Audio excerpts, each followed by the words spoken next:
selamat malam teman-teman bisnispreneur semua. Gimana nih kabarnya hari ini? Semoga teman-teman semua sehat selalu ya. Halo, selamat malam teman-teman. Oke, malam ini kita bakalan ada sesi live bersama Pak Budi. Sebelumnya, apakah suara saya terdengar?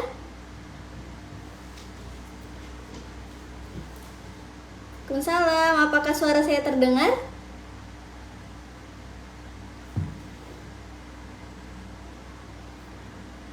Oke, buat teman-teman yang baru join bisa ya tulis di kolom komen nama dan domisilinya. Supaya apa? Supaya teman-teman nih bisa kenal nih kita semua dari teman-teman bisnis ID nih, domisilinya dari mana aja sih. Oke, terima kasih.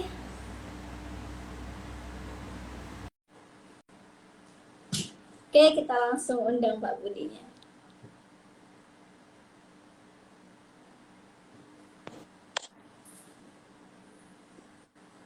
Halo, selamat malam Pak Budi.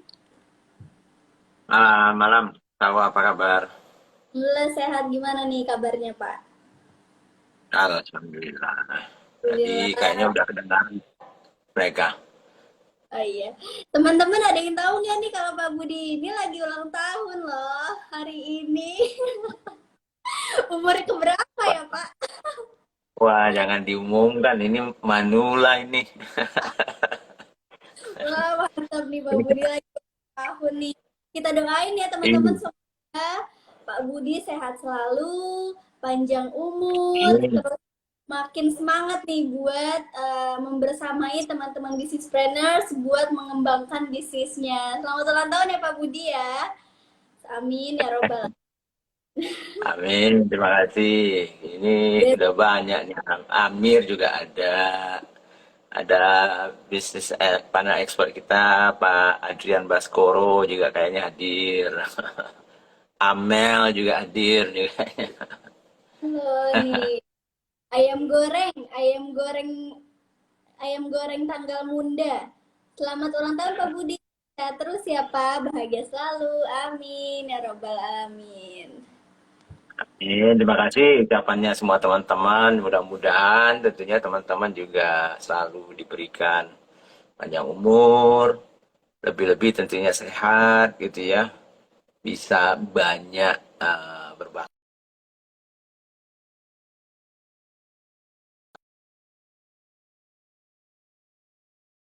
ucapannya dan juga teman-teman lainnya ya. Jadi ya sebetulnya saya biasa aja sih. Karena ini udah kaum Manula misalnya itu ya. Jadi Tapi tapi semangat ya tetap anak muda. sehat aja. Iya, yang penting kan semangatnya kan itu ya. Gitu, kita mulai aja gimana, Salwa? Oke, boleh-boleh. Semangatnya nih Pak Budi ini semangat membara, semangat anak muda nih. Jadi jangan kalah ya sama Pak Budi. Oke, lanjut ke topik hari ini adalah membangun keselarasi untuk membangun tim untuk keselarasi bisnis ya Pak. Gitu ya topiknya ya Masalah hari ini. divisi ya. Ya. Mungkin Ya, boleh jadi dijelaskan. topik iya ya. Jadi topik kita itu malam ini saya sengaja bawa di hari spesial ini bagaimana kita membangun tim untuk mengakselerasi bisnis gitu ya. Jadi bisnis itu kalau kita mau mengakselerasi, mau scale up gitu ya, tidak terlepas dari salah satu faktor yang paling penting itu adalah faktor tim ya. Nah ini mungkin yang kita pengen diskusikan, tapi tentunya seperti yang disampaikan Salwa setiap hari Rabu ya dengan saya dan juga hari Senin ya dengan Pak Baskoro Hadi ini adalah program bisnis.id yang bebas ya, Anda bertanya apa saja seputar bisnis gitu ya. Nah, tapi sebagai pembuka biasanya kita coba berikan topik untuk penghangat dan juga mungkin untuk mulai memberikan misalnya ya pemikiran-pemikiran ya untuk teman-teman dalam membangun bisnisnya. Jadi malam ini kita coba bahas mengenai tim. Nah, sering sekali sebetulnya saya bawa topik ini ya, baik di Instagram saya ya, maupun mungkin di bisnis forum, maupun misalnya di acara-acara lain. Kemarin saya baru pulang dari Jogja, ketemu sama teman-teman dari Kirimin Aja di situ ya. Kemudian ketemu juga sama teman-teman dari PT ASF ya, Cantik Jelita. Mereka itu adalah maklon ya, uh, apa namanya ya, maklon kosmetik ya, bisa skincare, body care ya, banyak kliennya juga. Nah kemudian hari kemarinnya saya ke Solo gitu ya, Solo ketemu sama teman-teman TDA ya, tangan di atas Solo itu ya.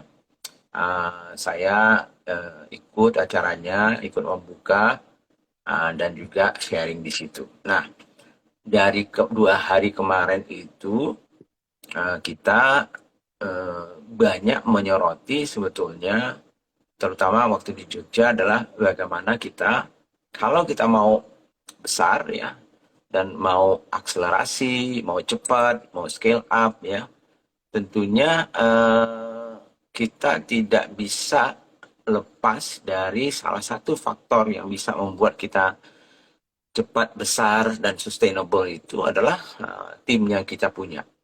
Karena banyak mungkin teman-teman yang hadir malam ini, saya tidak tahu ya, mungkin berapa banyak teman-teman yang masih sendirian misalnya ya, mengerjakan pekerjaannya atau bisnisnya.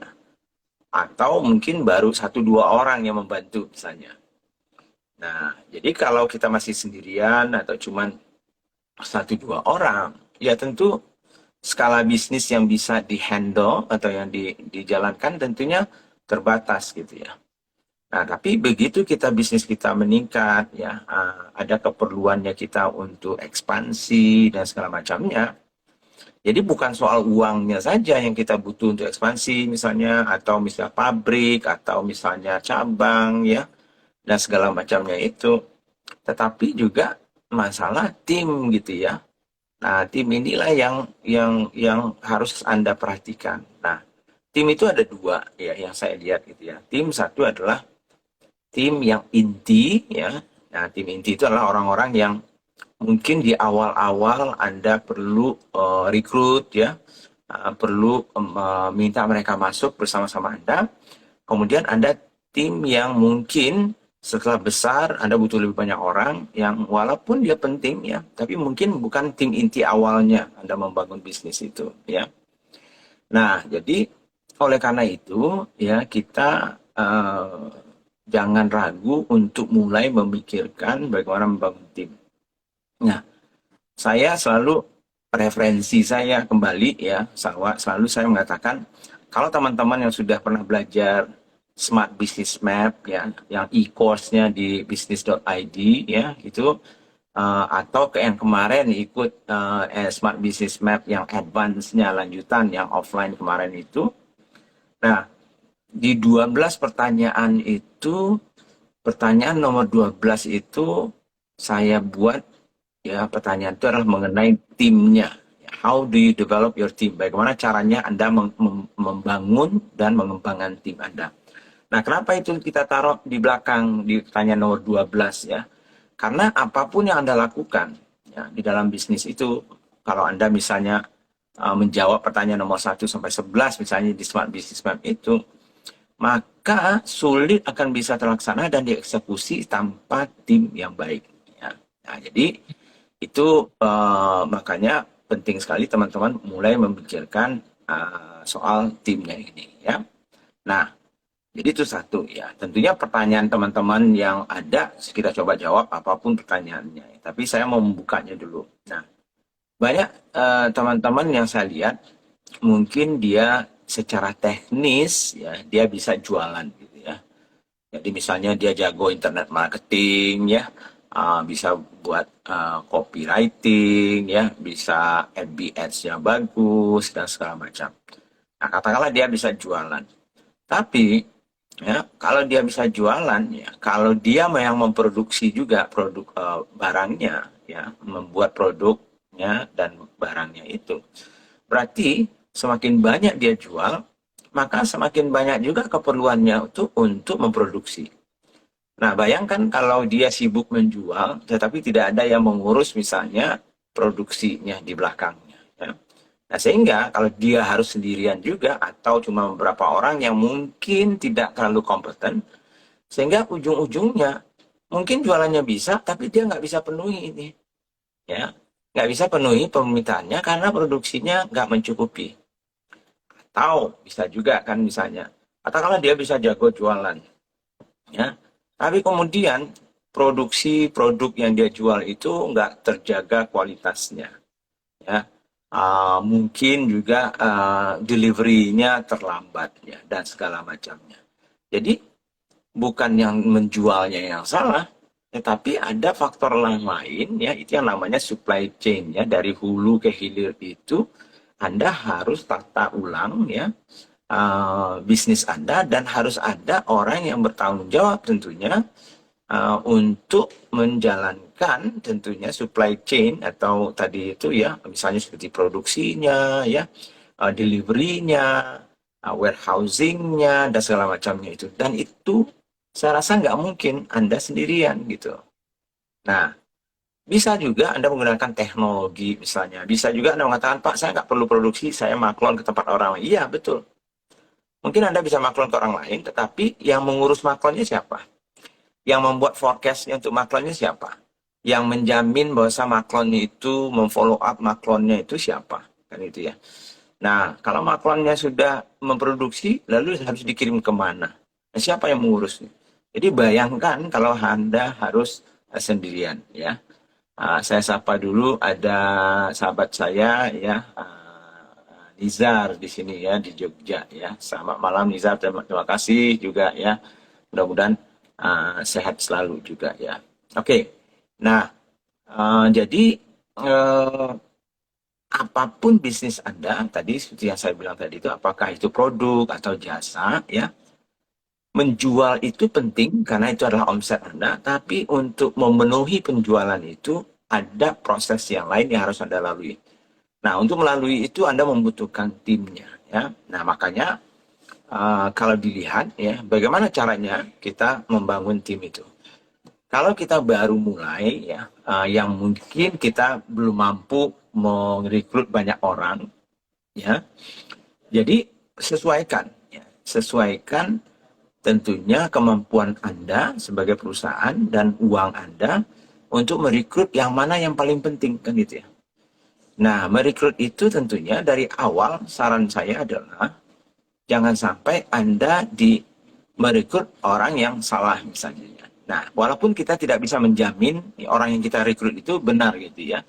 Nggak ada itu, karena kita nggak pernah tahu ya orang itu seperti apa ya sebetulnya ya. Walaupun kita pakai misalnya tes ya, mau pakai psikotes dan segala macamnya, itu hanya prediksi ya, prediksi sementara yang belum tentu tentunya juga 100% benar. Nah, tapi tanpa Anda lalui proses itu dengan baik ya, maka mungkin Anda akan lebih sulit lagi ya mengetahui orang ini bagus atau tidak gitu.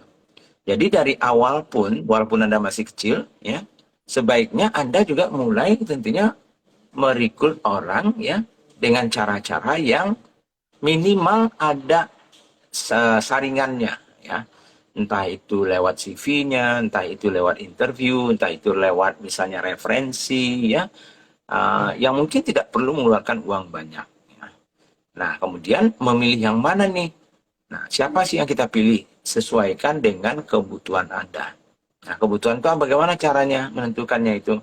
Nah, carilah tentunya pekerjaan-pekerjaan yang mungkin Anda sendiri ya, mungkin tidak menguasai ya, mungkin Anda lemah di situ, maka dicarilah orang yang bisa menutupi itu. Jadi kekuatan Anda gunakan itu, tapi kelemahan Anda cari orang yang bisa membantu di situ. Jadi itu step pertamanya. Prioritasnya yang mana? Yang bisa membantu Anda menutupi kekurangan Anda. Jadi kalau Anda jago jualan, tapi nggak jago misalnya produksi misalnya. Ya udah, cari orang produksi. Mungkin Anda jago jualan tapi nggak paham keuangan. Mungkin cari orang keuangan, ya. Nah, sehingga apa tadi itu? Kalau betul-betul kita ingin membangun bisnis yang sustainable, gitu ya, jangka panjang, pengen besar, dasar tim ini sangat penting. Biasanya pengalaman saya, Salwa, ya, eh, banyak teman-teman itu yang bisa tanpa tim yang terlalu bagus, gitu ya, bisa sebetulnya mereka jago jualan, ya, tapi biasanya itu di antara 4 ya 3 4 5 miliar sebulan, ya, itu sudah mulai kelabakan mereka, ya. Hmm. Jadi mereka punya tim sih, punya tim, tapi bukan tim yang tepat, mungkin bukan tim yang harusnya mereka pikirkan dari awal. Nah, sehingga akhirnya mereka mentoknya di situ. Nah, itu banyak sekali itu saya lihat, dan banyak sekali yang datang ke saya dan juga teman ke para panel expert bisnis ID juga, ya. Eh, Mereka sudah mentok, kok mentok ya Pak, ya. Padahal pasarnya masih besar, ya. Padahal mereka jago jualan, ya. Nah, tapi ada faktor yang lain seperti yang saya bilang, jualan itu iya penting, tapi itu salah satu bagian saja dari sebuah bisnis, gitu. Jadi kalaupun Anda mau belajar, gitu ya. Nah, belajar itu ya belajar jualan betul, tapi belajar juga yang lainnya, gitu. Belajar bagaimana mengelola orang dengan baik, belajar bagaimana misalnya mengelola keuangan Anda, ya. Baca laporan keuangan. Mungkin belajar juga misalnya mengenai supply chain misalnya, ya. Ada segala macamnya itu. Karena ya tadi, walaupun Anda misalnya berjalan itu sendiri, ya, karena Anda sendiri itulah makanya Anda perlu lebih banyak belajar, ya. Nah, kalaupun tidak, ya, kalaupun Anda sudah mulai membangun timnya, minimal yang Anda pelajari itu bermanfaat pada saat Anda mencari tim, ya, pada saat Anda misalnya mereview mereka. Jadi Anda nggak dibodoh-bodohin juga kan itu, ya. Jadi Anda juga paham juga keuangan walaupun nggak detail. Anda paham juga produksi walaupun tidak detail misalnya, ya. Karena biasanya pengusaha atau entrepreneur itu memang generalis di awal-awalnya. Nah, beda dengan orang yang bekerja gitu ya di perusahaan-perusahaan besar. Nah, kalau orang bekerja di perusahaan-perusahaan besar, biasanya mereka masuk jadi spesialis gitu. Ya, jadi nggak mungkin dia jadi CEO langsung kan gitu ya. Tapi keuntungannya teman-teman yang entrepreneur ini, ya, walaupun ece-ece awal-awalnya masih kecil gitu, tapi sudah jadi CEO gitu. Ya minimal Chief Everything Officer gitu ya. Nah, jadi kesimpulannya apa? Jadi kesimpulannya adalah kalau Anda ingin membangun bisnis yang besar, jangka panjang, maka salah satu faktor yang perlu Anda pertimbangkan adalah membangun tim Anda. Untuk itu Anda harus belajar bagaimana membangun timnya. Nah, caranya bagaimana? Ya, tadi itu, ya, pilihlah tentunya pertama siapa dan apa yang Anda butuhkan, yang bisa menutupi tentunya kekurangan Anda. Itu step pertama. Yang kedua, pada saat memilihnya, orang itu lakukanlah proses yang bukan hanya sekedar melihat mukanya, Anda suka gitu ya, kemudian Anda rekrut dia gitu ya. Mungkin belum tentu dia kompeten. Jadi harus ada prosesnya supaya Anda bisa melihat ini orang benar nggak bisa membantu saya. Nah, ya. Kemudian yang ketiga, tadi itu, kalau mereka sudah masuk di tempat Anda gitu ya, maka mereka itu dikembangkan, dikelola dengan baik, ya, di training juga, karena belum tentu juga mereka itu akan bisa semuanya. Sama dengan Anda. Anda mungkin belum tentu semuanya. Jadi Anda perlu juga belajar, tim Anda juga perlu belajar, sehingga kalau bisnis Anda kecepatannya misalnya 100 km per jam, maka pengembangan diri Anda dan tim Anda juga harus menyesuaikan seperti itu. Sebab kalau tidak, Anda akan ketinggalan tim Anda dengan Anda, ya, dibandingkan dengan kecepatan bisnis Anda berkembang. Nah, itulah yang nantinya mengakibatkan tentunya, ya, bisnis Anda itu bisa kolaps, ya, nantinya. Karena sudah terlanjur besar, cepat, tapi orang dan timnya, organisasinya nggak kuat untuk membangun, mempertahankan, dan malahan terus, ya, menumbuhkan bisnisnya. Itu kira-kira Sawa, ya. Jadi mudah-mudahan ini akan bermanfaat untuk teman-teman ya. Silakan kalau mau tanya soal tim, boleh juga yang lain-lain. Kalau saya lihat sudah mulai ada beberapa pertanyaan yang mungkin bisa kita mulai mengambil beberapa pertanyaan ya, Salma. Oke, siap. Terima kasih Pak Budi atas penjelasannya. Ini sebagai pengingat juga nih para bisnis bahwa membangun tim itu benar-benar harus ini ya, harus rapih biar bisnisnya juga rapih. Oke, lanjut. Pertanyaan yang pertama ada dari Eskopior 82. Nah, Ya, Pak Budi, kriteria seperti apa untuk merekrut tim operasional ya? Seperti itu. oke. Jadi tim operasional ya, makanya tadi itu seperti yang saya bilang ya, Anda perlu tim operasional. Berarti Anda harus tahu dulu ya, pekerjaan operasional itu apa.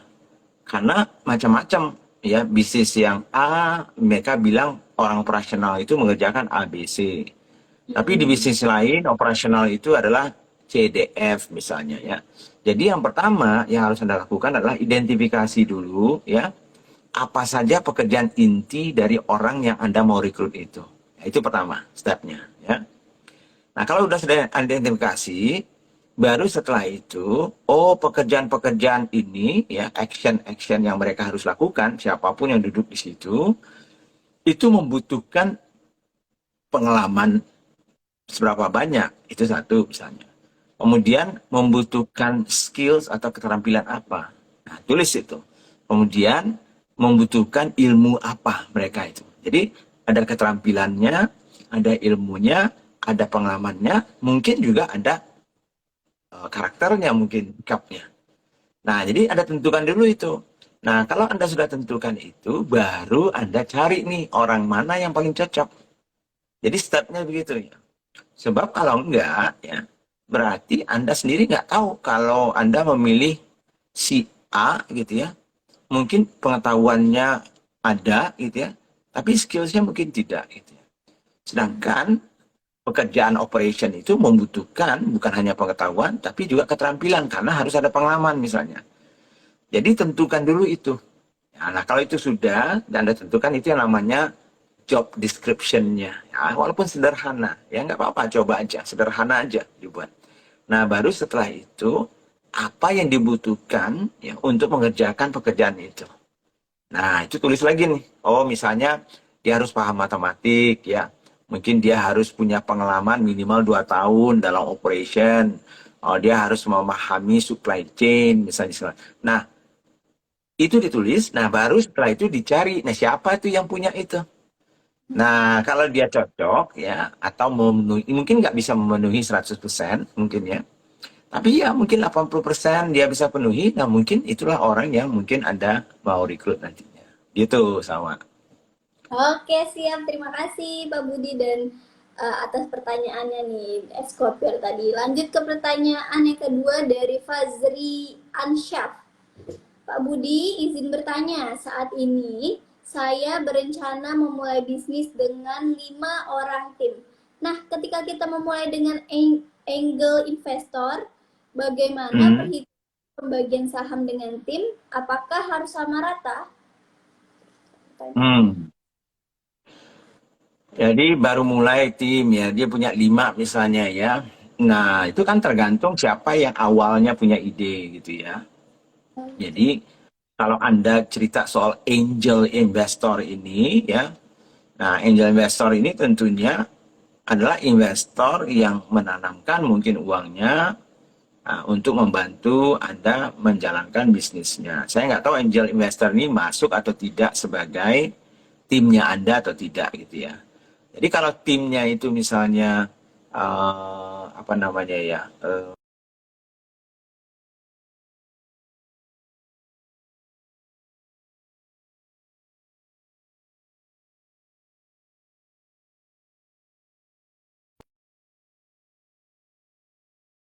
rata, mungkin kalau Anda mau seperti itu.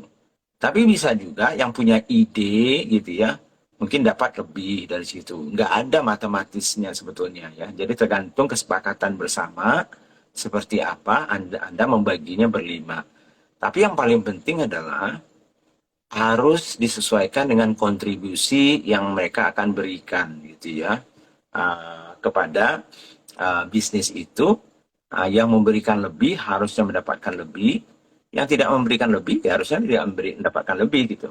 Nah, jadi mau sama rata atau tidak ya terserah Anda. Anda yang bisa menentukan apa kira-kira kontribusi masing-masing partner atau tim Anda itu nantinya, sehingga itulah pembagiannya gitu. Oke, siap. Terima kasih atas pertanyaannya. Lanjut dari Teku Maureza. Malam Pak Budi. Menurut Pak Budi, struktur tim yang utama pada suatu bisnis bagaimana Pak?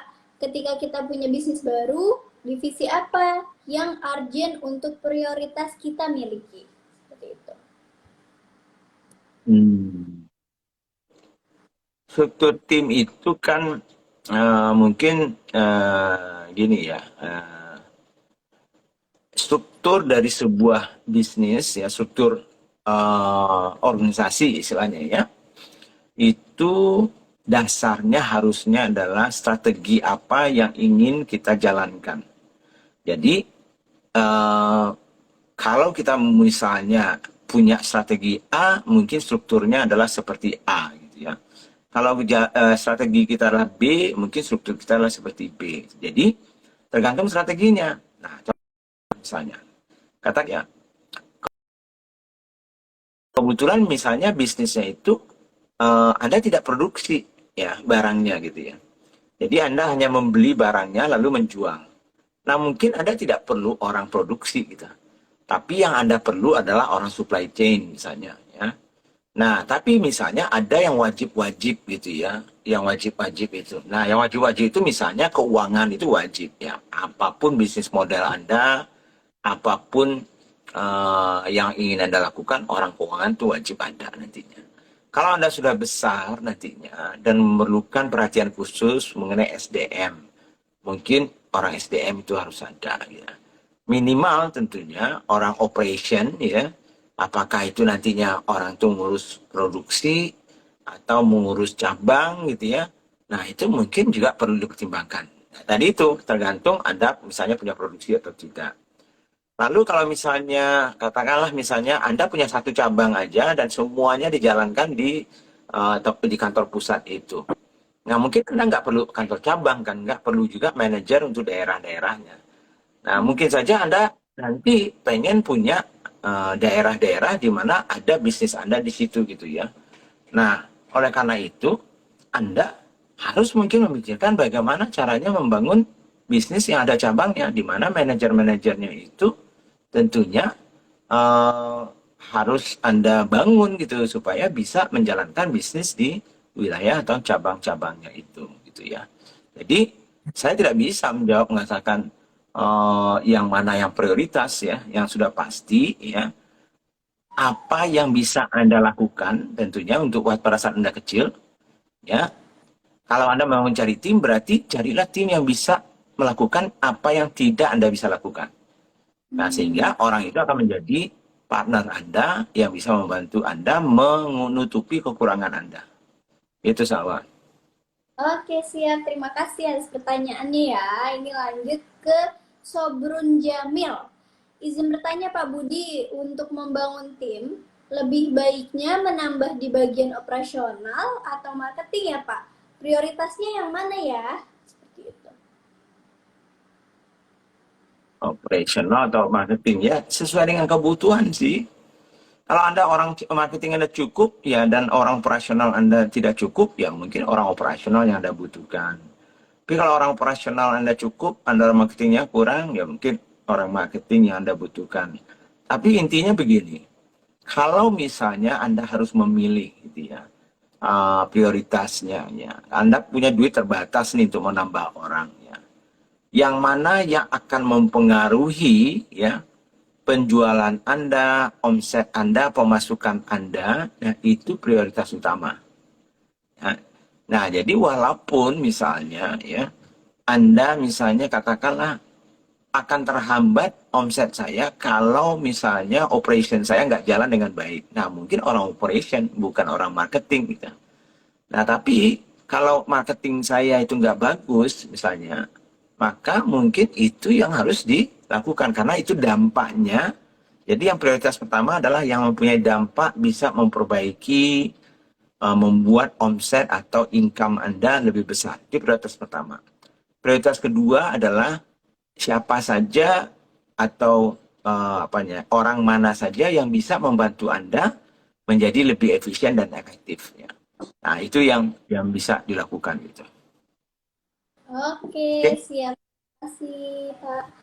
Ini ada pertanyaan lagi dari Ocha Ocha. Pak, bagaimana memanage karyawan yang terlihat overload dengan job desk-nya tapi tidak bisa menjelaskan bantuan apa ya yang dibutuhkan padahal itu mengganggu proses kerja yang lain seperti itu. Ya, berarti dia nggak overload gitu. Ya, karena kalau orang overload pasti dia pasti tahu yang mana dia overload, bisa menjelaskan. Berarti orang sok sibuk itu. Merasa sibuk, ya, tetapi belum tentu dia sibuk sebetulnya. Karena kalau orang yang betul-betul sibuk dan paham menjalankan pekerjaannya, maka pasti dia akan tahu sebetulnya yang mana sih yang dia butuh bantuannya. Tapi kalau dia sendiri bingung, nih bantuannya apa ya? Tapi dia merasa sibuk, berarti dia yang mungkin ya tidak bisa mengelola pekerjaannya dengan baik, tidak bisa mengelola waktunya ya, sehingga merasa sibuk tetapi tidak efektif. Ya. Nah, jadi mungkin itu ditanyakan dulu, dipetakan kembali ke orangnya. Apa sih menyebabkan Anda sibuk? Ya, coba tanya dia 8 jam sehari itu ngapain aja sih kan itu ya. Nah, ternyata dia sendiri nggak bisa nulis ngapain ya saya selama 8 jam ya sehari ya. Nggak tahu. Nah, kalau begitu kan sibuk aja, cuma nggak ada sebetulnya nggak ada kerjaannya gitu. Nah, jadi coba tanyakan itu dulu ya. Coba petakan kembali sehari-hari itu apa saja sih sebetulnya yang inti yang dia kerjakan. Nah, kalau dia sendiri nggak paham dan tidak tahu, berarti mungkin dia tidak sebetulnya overload, tapi tidak tahu saja bagaimana mengelola waktunya. Ya betul betul betul harus dicari tahu dulu ya nih Kak Ocha nih. Terima kasih Kak Ocha atas pertanyaannya. Lanjut ke MHD Hasibuan. Pak Budi, bila bisnis baru mulai, tapi untuk rekrut pekerja sekarang kan gajinya juga nggak murah. Kira-kira solusi dan sarannya seperti apa ya Pak? Ada istilah dulu sering saya pakai, walaupun nggak enak tentu saya bilangnya gitu. Ada istilah dulu kalau kami dulu di perusahaan-perusahaan besar itu namanya itu you pay peanut, you get monkey gitu ya. Jadi kalau Oh iya, Anda bayar kalau bayar pakai kacang ya dapatnya monyet. Jadi murah dan mahalnya SDM itu sebetulnya relatif gitu ya. Kalau kita menganggap SDM itu sebagai biaya, maka semuanya itu harus semurah-murahnya gitu ya. Nah, betul. kalau Anda maunya hanya semurah-murahnya, maka kemungkinan besar juga kualitas yang Anda dapatkan itu tidak baik. Nah, Iya, tapi banyak keluhan teman-teman ini kan, tapi kami kan baru mulai, Pak. Kan belum bisa menggaji orang mahal. Oke, belum bisa menggaji orang mahal. Belum tentu Anda tidak bisa merekrut orang yang bagus gitu. Tidak harus mahal. Yang bagus itu kan belum tentu mahal. Walaupun ya tentu ada korelasi. Orang yang bagus biasanya memang mahal, tapi tidak selalu. Kenapa? Ya, caranya, jadi biasanya caranya yang saya sarankan ke teman-teman paling sering itu adalah misalnya ya, kalau Anda mencari orang pada saat Anda kecil, carilah orang yang sebetulnya bukan hanya soal mencari duit, tetapi punya visi yang sama dengan Anda, punya passion yang sama dengan Anda, punya hal-hal lain yang mungkin mereka cari dalam hidupnya selain dari uang. Uang tuh pasti perlu gitu ya. Nah, jadi contohnya apa yang bisa Anda lakukan, walaupun Anda kecil. Nah, karena kecil itu, mungkin itu keuntungan untuk Anda. Karena Anda kecil, Anda bisa langsung berhubungan dengan dia, langsung bisa mendidik dia, langsung bisa bekerja sama dengan dia. Buatlah suasana kantor atau tempat Anda bekerja itu menjadi misalnya suasana kekeluargaan, ya, tapi tetap profesional gitu ya. Nah, mungkin di perusahaan besar dia nggak dapat. Kalau di perusahaan besar dia mau ketemu bosnya, ya, ownernya mungkin nggak bisa malah kalau dia di bawah kan itu ya. Nah, tapi ini sekarang, oh, Anda bisa ketemu dengan ownernya langsung setiap hari, ya, bekerja sama ya dengan bosnya setiap hari, ya, mungkin dibantu, dididik. Nah, mungkin itu salah satu poin yang bisa dijual. Nah, kemudian misalnya di perusahaan-perusahaan besar, biasanya mereka itu sudah terikat dengan proses yang sudah apa namanya itu baku gitu ya. Sehingga kadang-kadang kreativitas itu berkurang gitu ya. Nah, di perusahaan-perusahaan kecil, mungkin kita bisa memberikan kebebasan untuk mereka berkreasi, ya, mencari jalan, ya, kemudian misalnya brainstorming untuk mencari ide-ide yang kreatif, ya. Nah, kalau dia di perusahaan besar, misalnya, walaupun gajinya mungkin lebih mahal, tapi kalau posisinya masih di bawah, mungkin belum bisa melakukan itu. Nah, kita bisa jual lagi itu. Jadi, banyak hal-hal yang non uang ya yang harus Anda bangun dan bangun ceritanya, kemudian bangun juga apa namanya itu ya, cara Anda menjual yang non uang itu kepada calon-calon karyawan Anda itu sehingga dia tidak terpaku hanya soal uangnya saja ya. Nah, jadi tentunya pelan-pelan Anda harus memperbaiki ya mungkin ya apa namanya itu keuangan Anda disesuaikan untuk membuat mereka juga termotivasi karena ujung-ujungnya remunerasi atau uang itu juga penting ya untuk motivasi mereka tapi bukan satu-satunya itu adalah motivator dari seseorang untuk ingin bekerja. Biasanya pengalaman saya selama ini yang membuat orang betul-betul betah bekerja itu bukan uangnya tapi pekerjaannya menarik atau tidak. Ya, lingkungan kerjanya itu nyaman atau tidak, hubungannya dengan bos bagus atau tidak, itu paling banyak yang mempengaruhi orang mau dengan Anda atau tidak ya. Jadi kalau gaji punya oke gitu ya, ya kecuali ya gajinya itu jomplang banget misalnya ya. Misalnya orang harusnya digaji 3 juta, Anda gajinya cuma 500.000, ya ya mau bagaimanapun hebatnya Anda misalnya ya lingkungan kerja Anda bagus ya mungkin mereka nggak tertarik gitu ya. Tapi kalau misalnya rata-rata orang pekerjaan itu gajinya 3 juta misalnya ya. Nah tapi Anda mungkin nggak mampu bayar 3 juta. Anda mampunya bayarnya 2.500.000 misalnya atau 2 juta. Nah mungkin mereka mempertimbangkan ya misalnya untuk sementara waktu tentunya. Nah caranya bagaimana? Nah, buatlah insentif untuk mereka. Jadi mungkin mereka bisa dibayar cuma 2 juta, tetapi nanti kalau Anda bisa ini, itu mungkin dapat ya, insentif yang bentuknya variabel, misalnya ya, entah bonus nantinya, yang tergantung kepada performa perusahaan dan juga performa individunya. Ya. Nah, jadi itu cara kombinasi yang mungkin bisa dilakukan oleh teman-teman, walaupun bisnisnya masih kecil. Karena pengalaman saya selama ini melihat teman-teman yang kita support, kita bantu selama ini yang belajar di bisnis.id juga, itu bisa kok mereka ya mendapatkan. Nah, salah satu lagi sumber sebetulnya yang bagus mungkin dicatat oleh teman-teman ya. Sumber yang bagus itu adalah orang-orang yang baru tamat sarjana.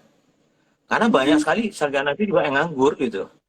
Sekarang ini mungkin setiap tahun ada 100 sampai 200 ribu gitu ya sarjana yang nganggur gitu ya di Indonesia nih.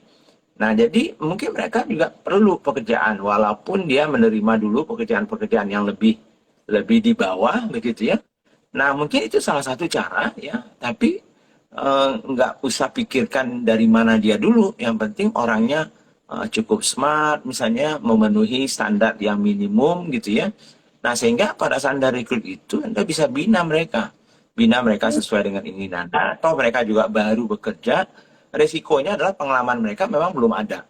Tapi minimal mereka, kalau sudah sarjana, kan minimal ya adalah otaknya kan gitu ya. Yang bisa dipakai gitu ya. Tinggal Anda didik mereka, Anda bangun mereka. Nah, sehingga mungkin itu adalah solusi untuk mencari tenaga kerja yang relatif investasinya tidak semahal tentunya kalau orang itu sudah jadi ya. Namanya kalau beli jadi ya pasti lebih mahal lah kan gitu. Itu sama. Ngomong-ngomong soal tadi, banyak lulusan fresh graduate nih, saya banyak banget nemuin bahkan teman-teman saya sendiri kayak mau ngelamar pekerjaan tapi harus ada misalnya ada kriteria minimal jadi customer service misalnya, minimal menjadi customer service 2 tahun. Sedangkan kan orang-orang ini nggak pernah punya pengalaman bekerja ya Pak. Tapi hampir Ya, 80% perusahaan meminta ada pengalaman itu. Jadi kayak ya, oke. ya, Nah, benar nih tadi kata Pak Budi. Jadi saya dengar bahwa nggak apa-apa nih untuk investasinya lebih rendah, tapi membina mereka. Jadi kayak ya. membina dari nol ya Pak. Betul, Ya, betul. itu kan resikonya ya. Resiko memang kita nggak bisa membayar orang yang sudah jadi, ya. Salah satu opsinya kan itu. Kalau saya sih suka opsi itu gitu. Nah, apalagi kalau bisnis kita juga masih kecil gitu ya.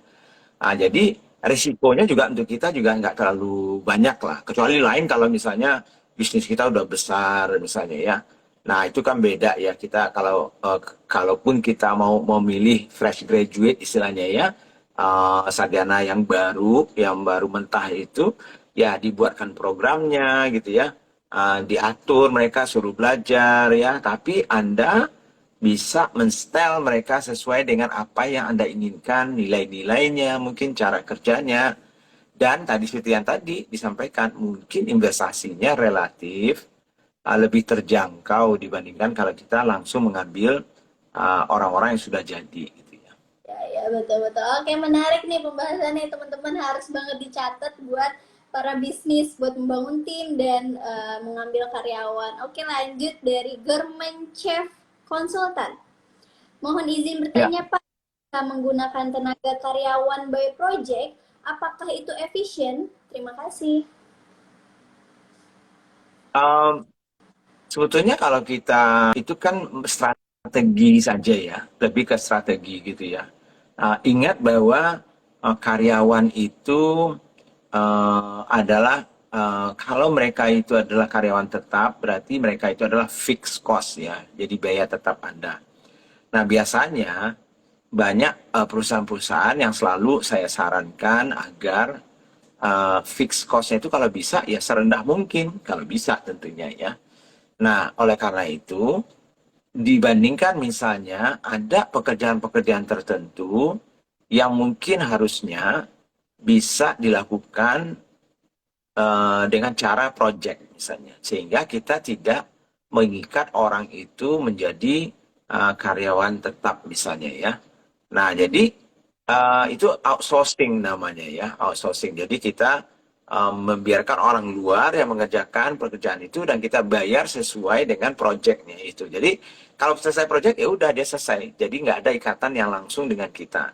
Sehingga dia tidak menjadi biaya tetap kita, tapi menjadi biaya variabel. Jadi itu salah satu cara tentunya untuk bisa mengecilkan biaya fix kita, tapi masih bisa menjalankan pekerjaan kita yang harus kita lakukan. Jadi banyak sekali misalnya contoh, katakanlah misalnya input data misalnya ya, tergantung juga sih. Jadi ada input data yang banyak, jadi orang kita cuma satu orang misalnya.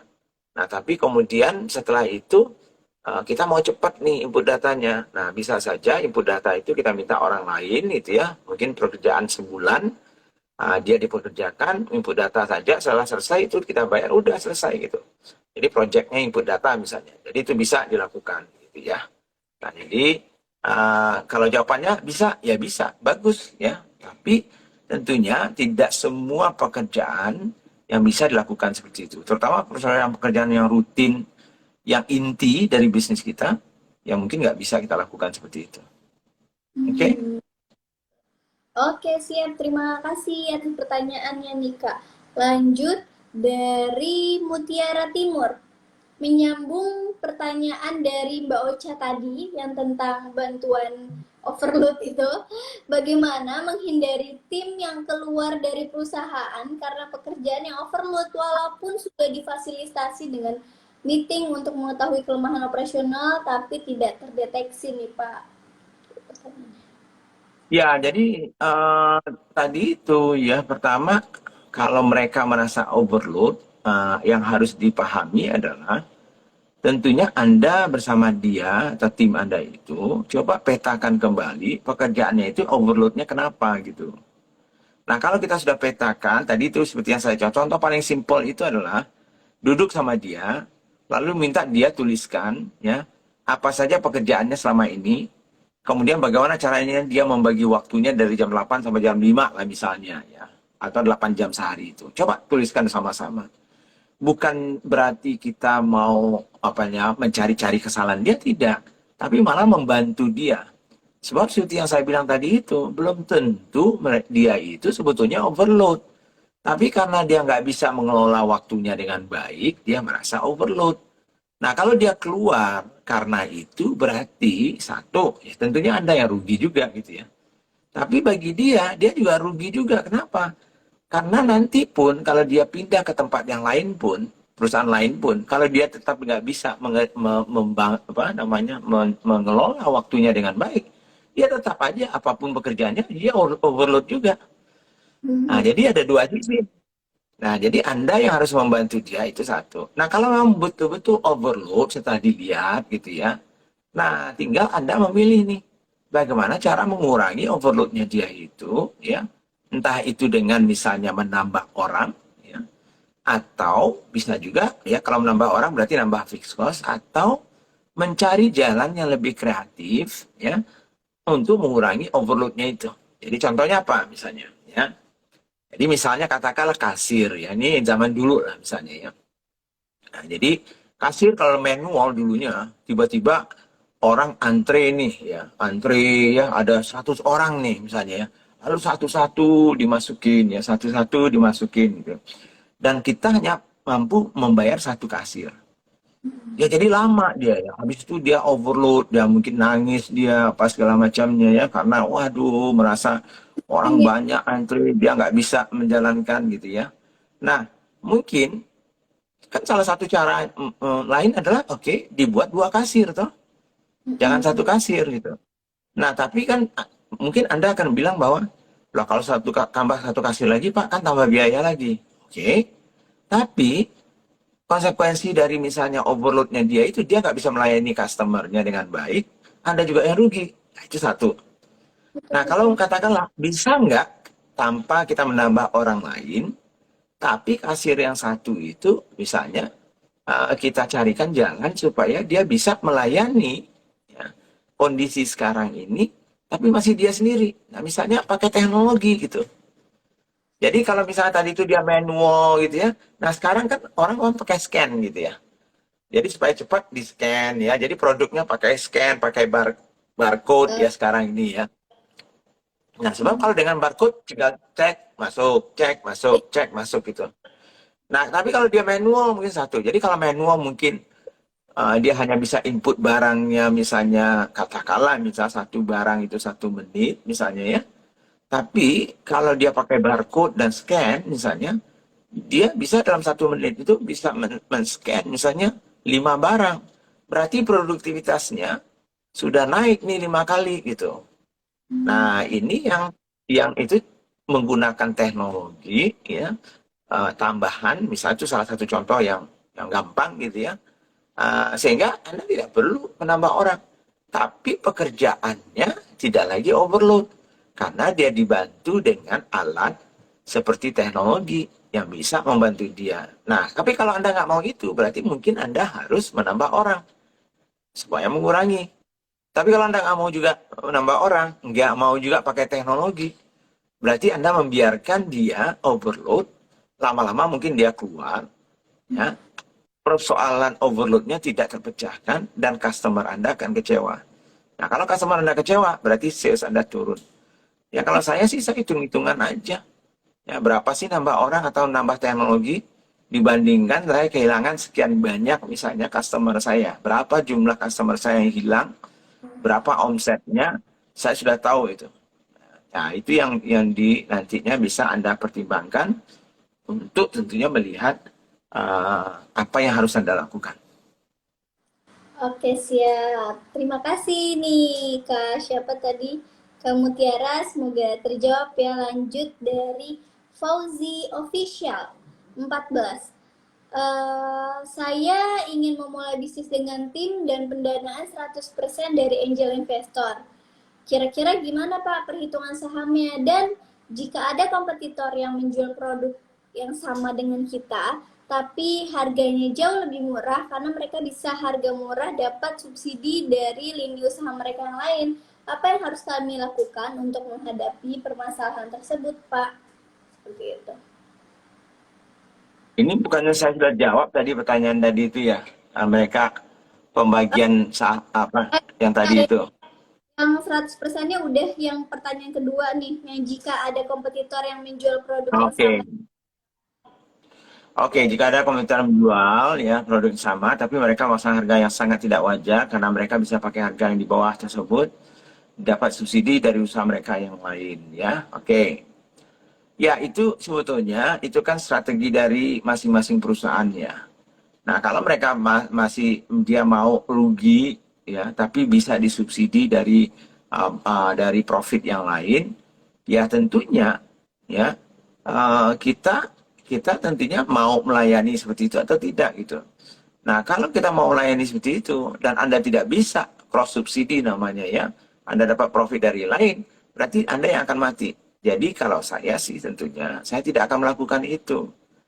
Istilahnya apa yang saya bilang kemarin-kemarin ya, mungkin di live sebelumnya juga saya sampaikan. Kalau Anda tidak punya uniqueness-nya Anda, tidak ada pembedanya Anda dengan kompetitor Anda, tidak ada value yang lebih dibandingkan dengan kompetitor Anda, maka harga Anda kalau tidak yang paling murah, kemungkinan besar Anda tidak mau dibeli. Apalagi ada orang lain nih yang lebih murah. Jadi cara satu-satunya untuk melawan harga yang murah itu adalah bangun value dari produk dan jasa Anda. Ya, kemudian tentunya harus punya uniknya Anda dan pembedanya ya yang bisa Anda tawarkan kepada konsumen sehingga konsumen akan memilih Anda. Yang ketiga tentunya bangun brand Anda itu ya supaya orang tidak lagi melihat harga itu sebagai faktor utama membelinya. Contohnya apa gitu ya? Coba aja lihat brand-brand yang mahal itu ya. Misalnya ya saya nggak tahu ya. Misalnya kalau tas misalnya ya tas yang mahal-mahal apa sih? Hermes misalnya ya atau Louis Vuitton misalnya ya. Kalau dilihat Louis Vuitton misalnya atau Hermes yang harganya 50 juta, 100 juta, ada 300 juta gitu ya. Kalau dilihat harga pokoknya paling berapa sih gitu ya. Mungkin 10 juta nggak sampai, mungkin 5 juta gitu ya. Tapi kan itu ya, kok bisa mereka mau orang itu membeli dengan harga yang berkali-kali lipat dari HPP-nya itu? Karena mereka tidak lagi melihat harganya. Ya. Nah, jadi pelajaran apa sih yang didapatkan? Ya, walaupun Anda bukanlah produk premium, ya, tapi konsepnya sama gitu. Jadi kalaupun Anda misalnya, ya, jadi saya juga gini. Contohnya waktu kami membangun dulu SGM ya di Sarusada. SGM tuh di antara semua produk kami mungkin yang paling terjangkau istilahnya ya. Paling terjangkau. Nah, tapi bukan berarti harga yang paling terjangkau itu yang kami komunikasikan gitu. Itu adalah sudah kudu wajib gitu untuk SGM karena memang kita menyasar untuk kelas menengah gitu ya. Tapi yang kita tawarkan bukan soal harga murahnya. Kita tawarkan soal misalnya bagaimana kita membangun anak-anak bangsa ini bisa menjadi anak-anak yang cerdas nantinya ya, yang bisa membangun bangsa Indonesia karena sudah terbukti misalnya ya, produknya itu sendiri dipakai oleh banyak orang anak-anak Indonesia dari tahun 50-an gitu ya. Yang sekarang sudah menjadi orang-orang hebat misalnya ya. Tanpa harus tentunya mahal gitu ya. Karena keinginan kita adalah menyebarkan kebaikan itu contohnya. Jadi yang kita ceritakan bukan soal murahnya, tapi cerita mimpinya anak-anak Indonesia gitu ya. Makanya dulu ada kampanye namanya aku anak SGM gitu ya. Nah, aku anak SGM itu sebetulnya kampanye untuk betul Zulfos ya. itu kan membangun mimpinya ibu-ibu dan anak-anak ya. Sebetulnya itu yang kita jual, bukan belilah produk ini karena dia yang paling murah, bukan gitu ya. Kita juga tidak mengatakan oh formulanya seperti ini seperti tidak lagi gitu. Iya sih, tetap itu akan dilihat orang, tetapi bukan itu lagi. Nah, sehingga dan dari itu ya. Sehingga harga itu walaupun dia terjangkau, bukan itu yang dilihatnya. Nah, kebalikannya lagi, ya tadi itu seperti tas Hermes atau Louis Vuitton itu, walaupun harganya 400 juta, mereka mau beli. Walaupun dia tahu mungkin harga pokoknya mungkin cuma 5 juta gitu ya. Tapi mereka beli statusnya dia kan itu. Statusnya itu mimpinya. Jadi kebanyakan ya yang dibangun itu kan emosinya, mimpi orang-orang itu ya. Siapa dia itu. Jadi kalau dia pakai tas Hermes atau Louis Vuitton tuh kan dilihat wah ini orangnya keren gitu ya. Kan itu yang dijual. Ya, kalau di seperti SGM itu juga begitu caranya kita kan gitu ya. Kalau orang yang merasa bahwa adakah orang yang mampu membeli susu yang mahal, banyak yang memakai SGM gitu ya. Tapi dia beli SGM karena yang dia beli bukan harganya, bukan lagi soal produknya saja, pasti produk itu harus bagus gitu ya. Tapi yang dia bangun, yang dia beli itu adalah mimpinya. Yang dia beli itu adalah value-nya, nilainya. Nah, jadi kalau itu yang terjadi, yang bisa Anda bangun gitu ya. Nah, maka yang tadi itu orang mau banting harga, kayak mau apa, ya terserah. Gitu ya nggak apa-apa. Beli aja itu kan itu. Nah, tentunya ada cara-cara taktis lainnya untuk melawan itu, tapi bukan itu yang jangka panjang yang perlu Anda lakukan. Gitu, Talwa. Oke, Oke? siap. Pertanyaan terakhir nih, Pak. Sebelum penutup, Ya, dari Dua Susu Cafe. Malam ya. Pak Budi, kita mau kolaborasi bersama brand lain. Brand kami minuman dan partner kami makanan. Gimana ya Pak untuk memulainya?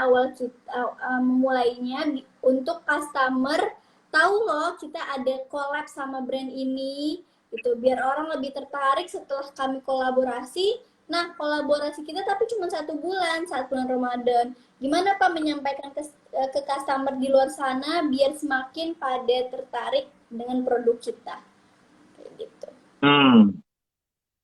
Ya, sebetulnya pada saat Anda apa namanya ya, kolaborasi itu berarti Anda harus punya dulu programnya. Apa sih objektifnya, tujuannya apa gitu ya. Jadi tidak bisa Anda yuk kolaborasi yuk. Apa sih tujuannya kan gitu ya. Jadi tujuannya itu ya apa namanya itu harus clear dulu apa yang objektif yang ingin dicapai dengan kolaborasi ini. Misalnya apakah penjualannya meningkat kalau kita kolaborasi atau kita makin terkenal, itu objektifnya, atau misalnya kita menjadi lebih efisien misalnya, atau misalnya saya nggak tahu, banyak objektifnya. Jadi tergantung objektifnya apa gitu ya. Nah, baru dari situ kita lihat nih, bisa nggak kolaborasi ini mencapai tujuan itu. Kalau kita nggak bisa, menurut kita, maka ya buat apa kolaborasi itu? Jadi kolaborasi itu bukan hanya sekedar gabung antara 2 brand, tidak. Harus clear dulu apa yang mau kita capai. Dan yang berarti kedua brand harus mencapai itu gitu. Nah, sehingga apa yang terjadi adalah Anda harus objektifnya harus jelas. Kemudian baru setelah itu caranya bagaimana itu mencapainya misalnya. Oh, misalnya adalah kita harus buat kampanye bersama gitu ya. Yang ada 2 brandnya itu dan misalnya kedua-dua brand harus mengkomunikasikan itu. Yang kedua, untuk misalnya konsumennya kita akan memberikan misalnya bundling produk, misalnya produk yang dipaketkan misalnya bersama gitu ya.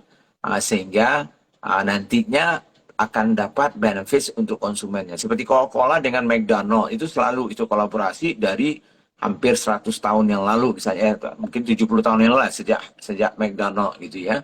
Ada gitu ya. Nah, kenapa gitu ya? Karena dia tahu bahwa masing-masing punya role, punya apa namanya? Kepentingan untuk mengedukasi ya anak-anak muda, ya keluarga ya untuk memakan hamburger dengan minuman Coca-Cola, ya itu adalah sesuatu paket yang pas misalnya gitu ya. Nah, sehingga dua brand yang sama apanya besarnya gitu ya.